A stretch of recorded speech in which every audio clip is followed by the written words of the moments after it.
الحمد لله وحده والصلاة والسلام على من لا نبي بعده وعلى آله وأصحابه الذين أوفوا عهده. أما بعد، أعوذ بالله من الشيطان الرجيم. بسم الله الرحمن الرحيم. وإلى عاد أخاهم هودا قال يا قوم اعبدوا الله ما لكم من إله غيره. قال النبي صلى الله عليه وسلم لتتبعن سنن من كان قبلكم حذو النعل بالنعل حتى لو دخلوا جحر ذب لدخلتموه. صدق الله العظيم، صدق رسوله النبی الکریم. میرے واجب الاحترام معزز سامعین، آج آپ حضرات کے سامنے جس موضوع پر بات کرنی ہے وہ قرآنی اقوام کا تذکرہ ہے. اللہ رب العزت نے قرآن مجید میں جن سابقہ اقوام کا تذکرہ کیا ہے وہ 5 ہیں،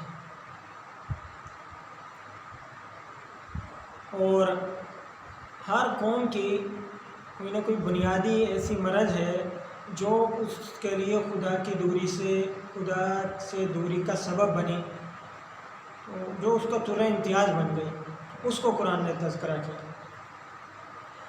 باقی اس کے اندر اور بھی برائیاں تھیں. 5 اقوام: قوم نوح، قوم عاد، قوم سمود، قوم شعیب اور قوم لوط. قوم نوح کے اندر عقیدے کی خرابی کی بیماری تھی. سورہ نوح میں تذکرہ فرمایا وَلَا تَذَرُنَّ وَدًّا وَلَا سُوَاعًا وَلَا يَغُوثَ وَيَعُوقَ وَنَسْرًا. تو انہوں نے بت بنا رکھے تھے جن کی عبادت کیا کرتے تھے. تو عقیدے کی خرابی ان کا طرح امتیاز. باقی اور بھی بیماریاں تھیں ان کے اندر جو خدا تعالیٰ سے دوری کا سبب بنی. تو اس کا تذکرہ جو قرآن مجید کرتا ہے قوم نوح کا، وہ عقیدے کی خرابی کی بنیاد پر کرتا ہے.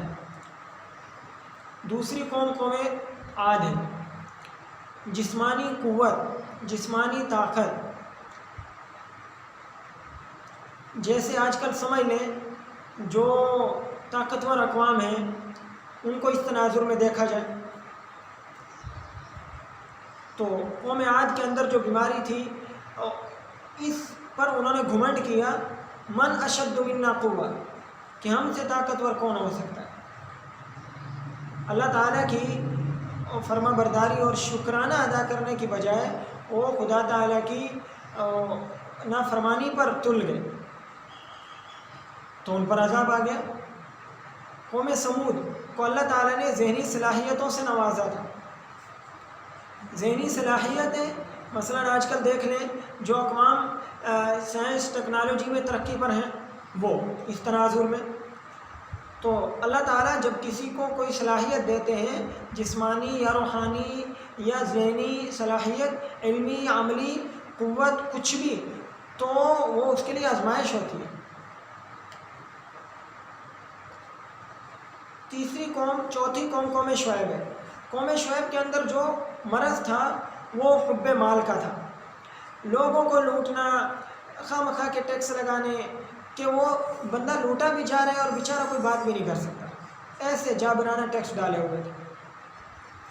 اور ان کے اندر وہی بیماری تھی جو آج کل ذمہ دار اور جاگیردار طبقہ یا شعیب ما نفقہ کثیرا مما تقول، شعیب ہمیں آپ کی بہت ساری باتیں سمجھ بھی نہیں آتی، کیا کہتے ہو.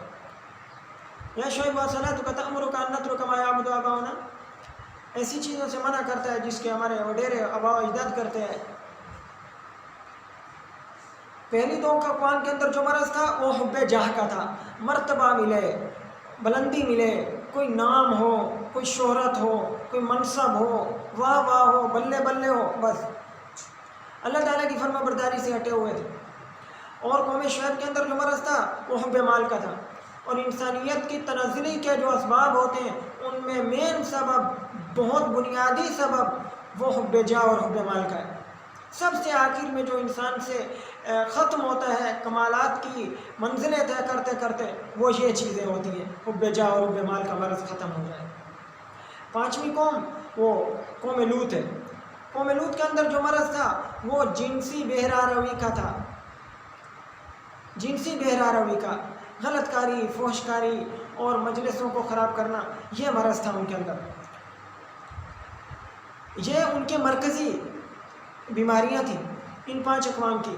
اور جو چھوٹی چھوٹے گناہ قرآن نے گنوائے، ان کے تذکرے کے لیے اللہ تعالیٰ نے قوم بنی اسرائیل کا انتخاب فرمایا۔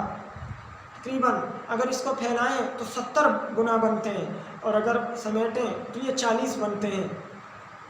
اور امت محمدیہ کو اس پر رکھ کر سمجھایا۔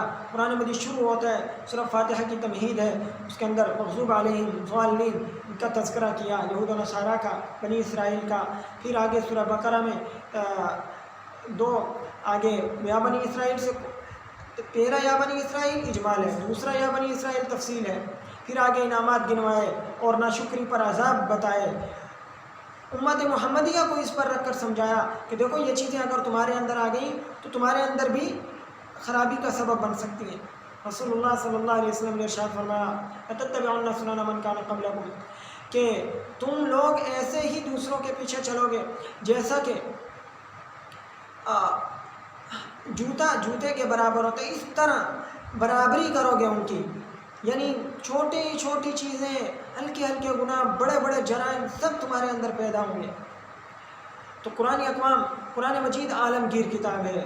اس نے کوئی انسائکلوپیڈیا نہیں اقوام کا کہ کوئی بندہ یہ سمجھے قرآن مجید میں جو چین جاپان کا تذکرہ ہوتا، امریکہ کا تذکرہ ہوتا، ان اقوام کا تذکرہ ہوتا جو آج سپر پاور ہے، تو ان کا تذکرہ نہیں کیا ہے، کیونکہ قرآن مجید نے ایسی اقوام کا تذکرہ کر دیا جو ان بیماریوں کے اندر مبتلا تھی۔ تو انسان اس کے پیش نظر قرآن مجید کے مطالعہ کو، اقوام قرآنی کو اس طور پر دیکھے کہ ان کے اندر جو امراض تھے وہ کہیں ہمارے معاشرے کے اندر، میرے وجود کے اندر، میرے اقوال و افعال عقائد کے اندر تو کہیں نہیں پالے جا رہے، نہیں پل رہے، اور ان کا وجود کہیں میرے اندر تو نہیں پیدا ہو رہا۔ اور تو اس کا علاج علماء کرام، اہل اللہ، صوفیہ کی مجالس اور قرآن و حدیث کے ماہرین سے ہوتی۔ اللہ تعالیٰ عمل کی توفیق عطا فرمائے اور قرآن مجید کے تدبر سے ہم سب کو، دلوں کو، دماغ کو روشن فرمائے۔ آخر دعوانا الحمدللہ رب العالمین۔